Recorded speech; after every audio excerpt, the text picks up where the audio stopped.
So now the first thing I want you to understand, if you really want to wake up, is that you don't want to wake up. The first step to understanding or to waking up is to be honest enough to admit to yourself that you don't like it. You don't want to be happy. You want a little test? Let's try it. It'll take you exactly 1 minute. You could close your eyes while you're doing this little exercise. You could keep your eyes open. Doesn't really matter.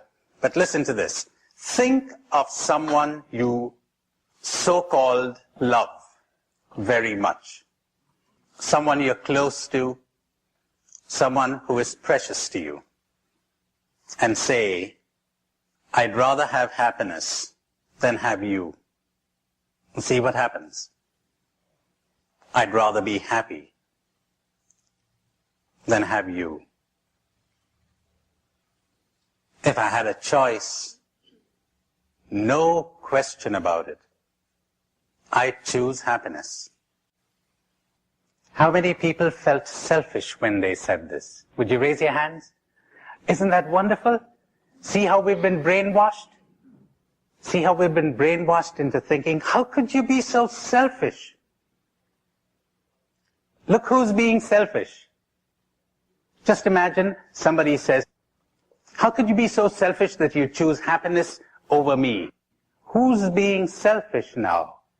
How could you be so selfish that you would demand that I choose you above my happiness?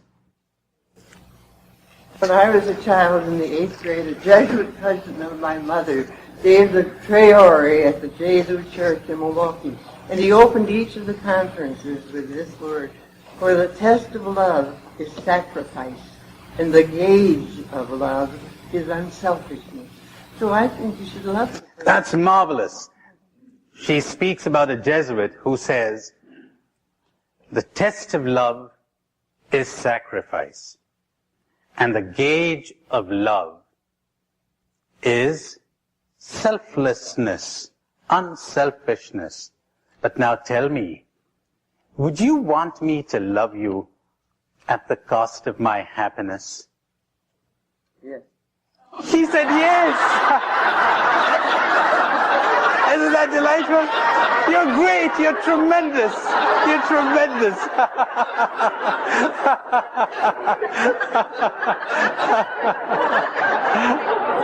Now, what's your name?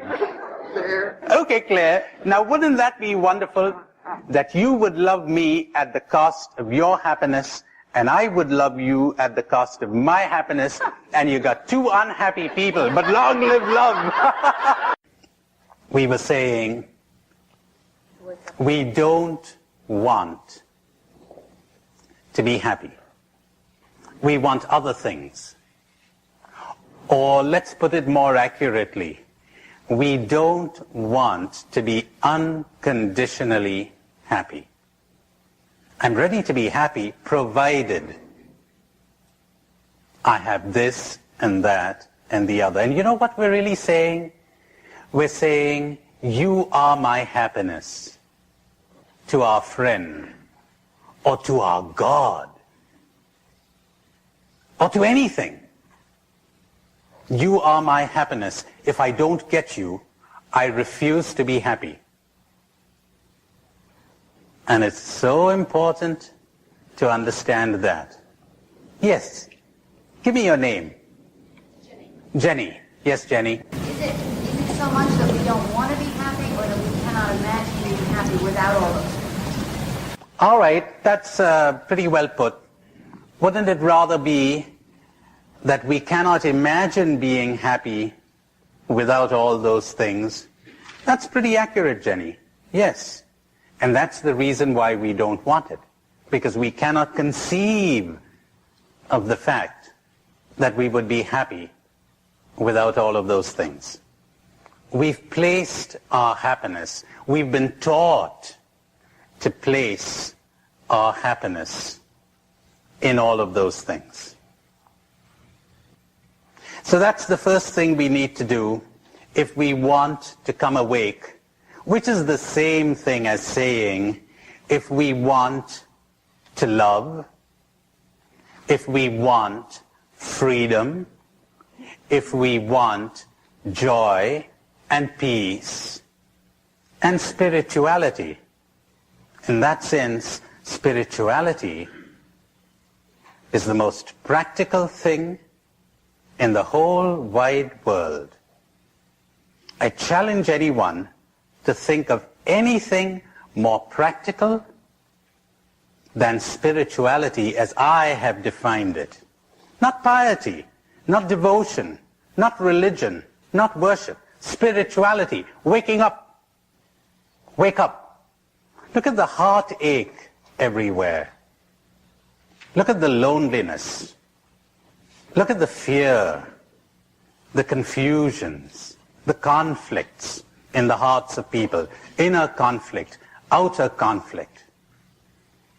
Suppose somebody gave you a way of getting rid of all of that. Suppose somebody gave you a way of stopping that tremendous drainage of energy, of health, of the emotions that come from these conflicts and confusions. Would you want that? Suppose somebody showed us a way where we would truly love one another and be at peace at last. Can you think of anything more practical than that? But here you have people thinking that big business is more practical, or politics is more practical, or science is more practical. What's the earthly use of putting a man in the moon when we cannot live on the earth?